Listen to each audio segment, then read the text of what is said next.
Всех приветствую! Сегодня я хотела вам рассказать такое коротенькое видео о своем печальном опыте по распрямлению пряжи. Конечно, все знают, что пряжа, когда мы ее покупаем в мотке, она такая вся ровненькая, и изделие получается тоже ровным, и все шовчики, все петельки у нас лежат в одном направлении, и все красиво, замечательно.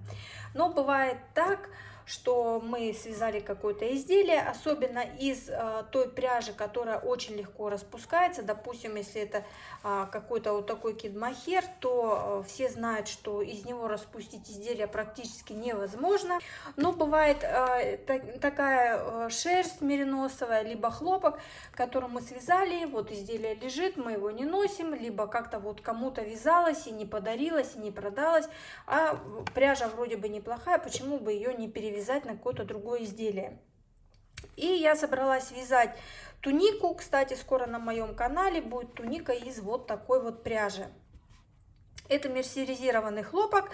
И у меня была связана косынка. И думаю, ну что ж, она у меня лежит, я ее распущу и свяжу быстренько, сделаю мастер-класс и вам же на канал выложу, чтобы вы тоже себе связали. И, значит, я посмотрела, в принципе, распускала, ну вот она все же волнистая, вот ниточка, как вы видите, вот она такая волнистая.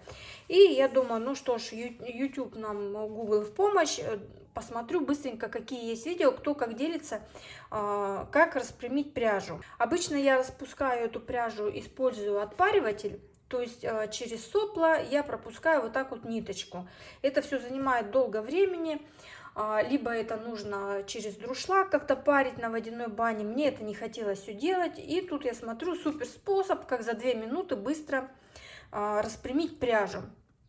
И девушка советует, что нужно положить моток, неважно какая это пряжа, даже писали, что девочка это делала пряжу 50 на 50, полушерсть 50, шерсть 50 акрил, она таким способом делала, что и хлопок, и любую пряжу она так постоянно распрямляет, и никаких проблем нету.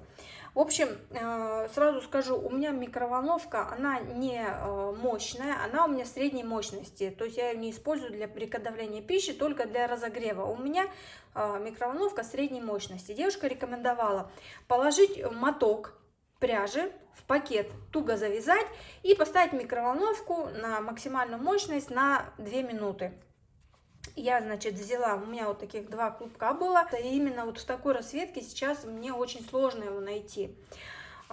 И вот как раз у меня 2 моточка вот таких смоталась, думаю, свяжу. И вот я, значит, положила этот моточек пряжи в микроволновку, поставила на 2 минуты, в пакетике все завязала, как и рекомендовала эта девушка. И вот буквально даже 2 минуты не прошло, у меня из микроволновки повалил дым. И девочки, вот просто, вот знаете, вот слезы. Вот смотрите, что стало с моим мотком. Вот я уже сижу, его перематываю в другой моток, но я понимаю, что это вот откуда-то, вот он начал вот изнутри. Вот видите, уже нитка, вот она рвется, вот она в труху.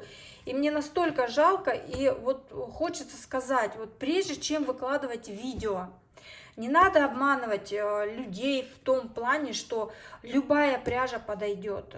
Моя вина в этом тоже, если мне не хотелось долго возиться и распрямлять эту пряжу. Ой, не могу, так жалко, это вообще просто невероятно. Я настолько расстроилась. И вот смотрите, она просто изнутри вся выгорела. У меня там внутри вот просто смотанный моток. Все. И вот так вот есть такие вот люди, которые просто не проверят. Вот у нее получилось, видимо, там с какими-то, с небольшими моточками на один раз. И вот выкладывают, и вот так вот получается такой результат. Уже потом, когда у меня вот это случилось, я полезла читать комментарии и увидела, что там люди тоже пишут, что, оказывается, не у одной у меня сгорело это все. Вот, и тоже многие жаловались и ругались там, но, видимо, комментарии чистятся, что просто пряжу на ветер взяли и выкинули, лучше бы носки себе связали. И я вот тоже сейчас сижу и понимаю, что вот этого мотка мне на всю тунику не хватит, ну вот насколько перемотаю, посмотрю, В общем, вот такой вот печальный опыт. Поэтому, девочки, вот это, как говорится, скупой платит дважды. Я поленилась на пару, либо через парогенератор пропускать эту пряжу и решила сделать побыстрее. И за 1,5 минуты я вот так вот сожгла моток просто прекрасного хлопка, которого сейчас вот этой расцветки очень сложно где-то найти.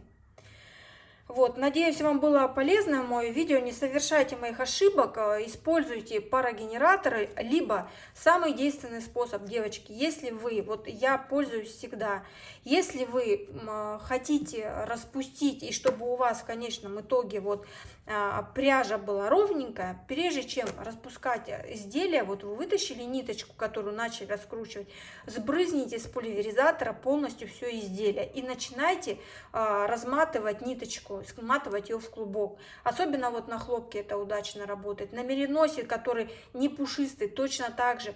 Вот вы размотали кончик, где у вас ниточка пошла, сколько-то маленечко, распустили и все, сбрызгивайте все изделие с пульверизатора теплой водичкой и потихонечку сматывайте в моток. Не тугой, а такой средний, чтобы он тугой был, чтобы он мог просушиться. И если это зима, на батарею, если лето, там тепло, на балкон, на лоджию, на солнышко, где она быстрее высохнет. Но не используйте вот так вот, не ведитесь вот на такие быстрые методы. Все, всем добра, всем всего самого наилучшего, прекрасных творческих проектов. И все же ждите, скоро на моем канале будет туникова из... Надеюсь, мне хватит этого мотка и что-то из этого немножечко останется.